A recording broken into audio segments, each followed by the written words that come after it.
দেখো বন্ধুরা, আজকে আমি কামরাঙ্গার চাটনি বানাবো। তো কামরাঙ্গার চাটনি বানাবো, একটা কামরাঙ্গা কেটে নিয়েছি। দেখো, একটা কামরাঙ্গা পিস পিস করে কেটে নিয়েছি, আর একটা কামরাঙ্গা কুড়িয়ে নিয়েছি।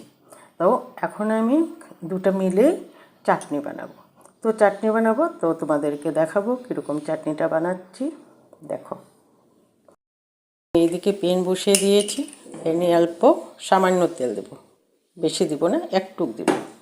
একটুক তেল দিয়েছি। তারপরে আমি দিচ্ছি একটু কালো সর্ষে। তো কালো সর্ষেটা ভাজা হবে, সাথে শুকনো লঙ্কা একটা দিয়ে দিচ্ছি। দেখো, একটা শুকনো লঙ্কাও দিয়ে দিচ্ছি। তো এটা আমার শুকনো লঙ্কা আর সর্ষে ভাজি হয়ে গেল। এখন আমি এক এক করে কামরাঙ্গাগুলো দিয়ে দেবো। পিস পিস করে কাটা কামরাঙ্গা এগুলো দিয়ে দিচ্ছি। এগুলো একটু নাড়াচাড়া করে ভেজে নেব ভালো করে, নুন হলুদ দিয়ে।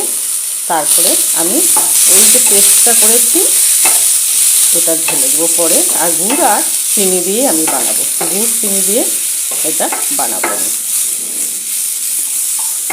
এখন আমি একটু লবণ দিয়ে দিই, বেশি দিব না, একটু লবণ দিয়ে দিচ্ছি, একটু হলুদ দিয়ে দিচ্ছি সামান্য পরিমাণে, বেশি দিতে নিয়ে চাটনিতে একটু দিলেই হয়ে যায়, তাহলে না হলে কালারটা আসে না, তার জন্য অল্প দিতে হয়।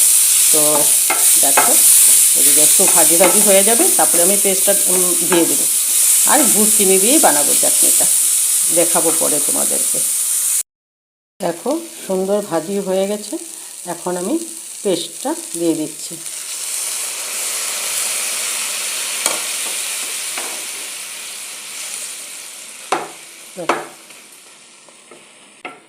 দেখো, ভালো করে হয়ে নে, তারপরে আমি গুড় চিনি দিয়ে দেবো। বন্ধুরা, আমার চাটনি হয়ে গেছে, কামরাঙ্গার চাটনি। দেখো, উতরিয়ে গেছে। এখন নামিয়ে দেবো। কামরাঙ্গার পিসগুলো গোটা গোটা আছে, দেখতেও ভালো লাগে। অনেক দিন হয়েছে কামরাঙ্গার চাটনি বানাইনি, তাই ভাবলাম আজকে কামরাঙ্গা আছে তো কামরাঙ্গার চাটনিই বানাই। তো আমার বানানোর চাটনি হয়ে গেল।